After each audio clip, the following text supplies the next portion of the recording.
We stay with these developments and speak to the KZN Legislature Speaker, Nontembeko Boyce. Ms. Boyce, good evening to you and thank you so much for your time.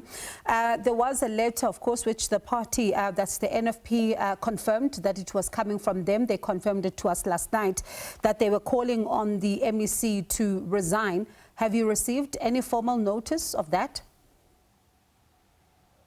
Good evening. We have been copied to the letter, which we believe is an internal letter between a party and a member of the legislature that is calling for the resignation of the member of the executive council that belongs to the focus of the NFP. Has she resigned when it comes to her work as MEC? Are you aware of any of that? Are you aware that even from the legislature at all? Look, if a member of the legislature becomes a member of the executive, that person gets appointed in terms of Section 132 of the Constitution, meaning that they will have to take an oath of office now in terms of being a member of the executive, because the Premier constitutes the executive in terms of Section 132, and they then have to take an oath or affirmation in terms of Section 135.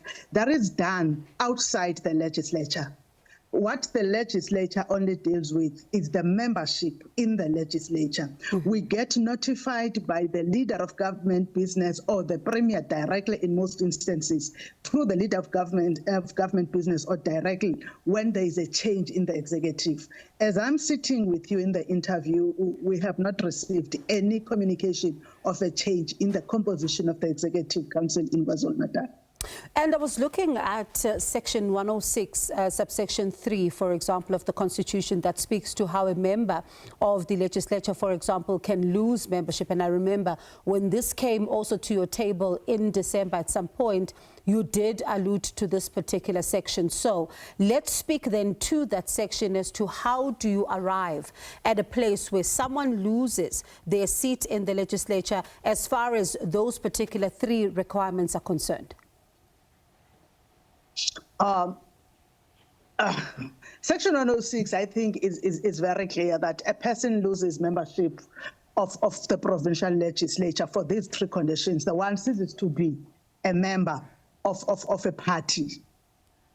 When you cease to be a member of the party, your party will inform us as a legislature that Nontembeko Boyce or whoever is the person is no longer the member of Party B. And as a legislature, we then invoke the electoral law and also the Constitution that we write to the member, inform the member, so that the member knows and we start the administrative part of that. Sometimes the member becomes absent in terms of is absent. The rules allow us that we raise it in the House that this member has ceased to be a member because has been absent in so long in a number. There is a number that is given, and we send it to the Ethics Committee. The third one is when a member themselves write a letter and say that I resign to be a member of the provincial legislature.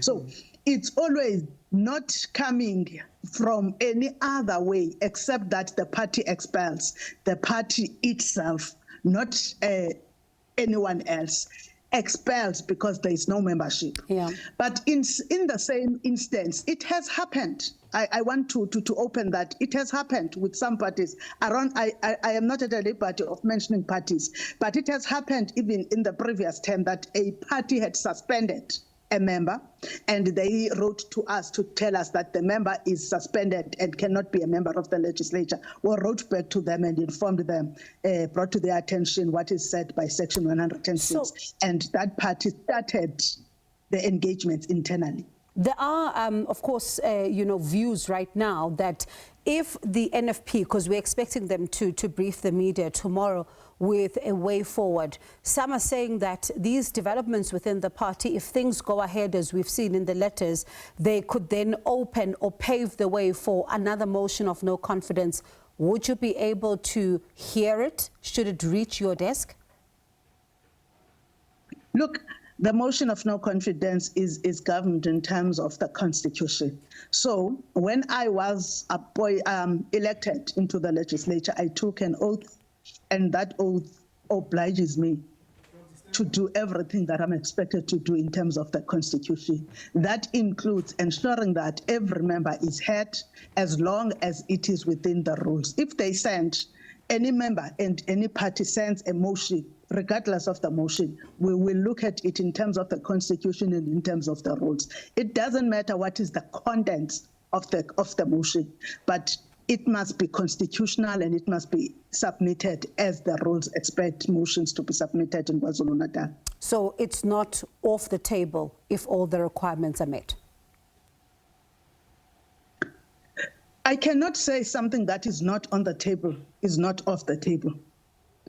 I am saying that any motion that is submitted in terms of the rules and in terms of the Constitution, it will be responded to in terms of the rules and in terms of the Constitution.